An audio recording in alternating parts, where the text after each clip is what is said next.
Hello, everybody. Greatness. What makes a person great?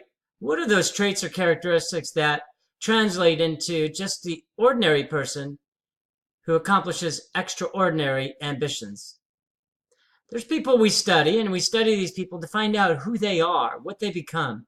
What is it about this person that maybe we can learn and follow ourselves? People like Winston Churchill. Winston Churchill was the British Prime Minister during World War II. He's credited with saving the world for democracy, because at the time, Adolf Hitler and Germany were rolling through many other countries, including Poland and France, countries that didn't put much of a defense up. And then it came to Britain. The Battle of Britain and the constant shelling of German airplanes onto the island of England almost worked. But they didn't think about Winston Churchill. Through the power of his voice and steely determination, he was able to rally not only a country, but a world. That's why he was seen as the man that saved the world for democracy.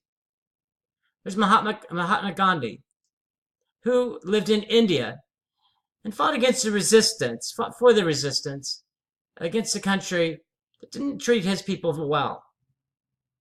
He thought there's two ways that you can go about resisting, violently and non-violently. He believed that you can accomplish more non-violently, and he led and spearheaded the efforts to ensure that non-violent was really the way to protest against the injustice that they were feeling.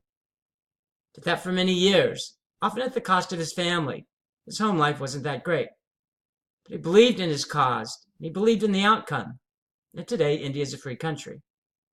His form of nonviolent resistance was later adopted by Martin Luther King, who used it so artfully in the Civil Rights Acts of the 1960s.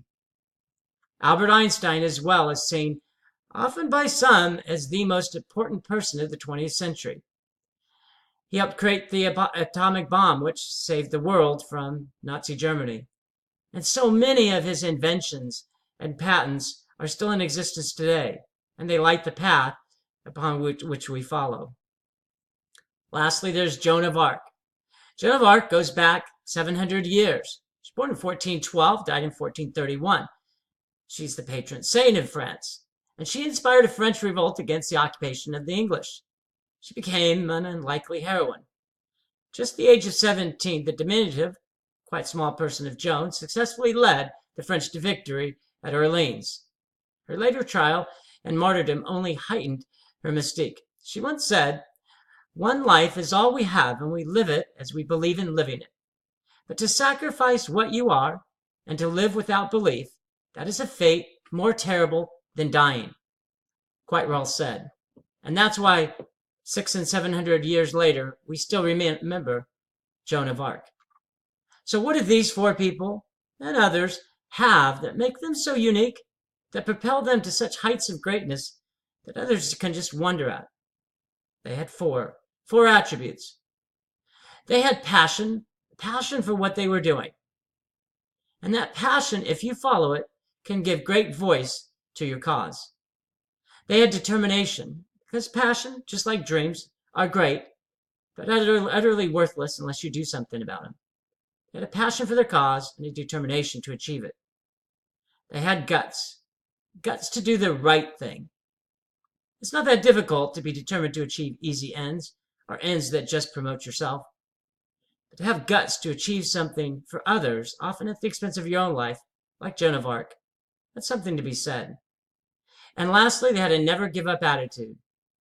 One of the phrases from Winston Churchill, never give up. He believed he would never, ever give up. That's what these four people had. Passion, determination, guts, and a never give up attitude. Those are common to us all, if we so choose to adopt them. I wish everybody the best, and hopefully in 100 or 200, 300 years, based on the way you live your life, we can read and learn from you as well. Thanks, everybody.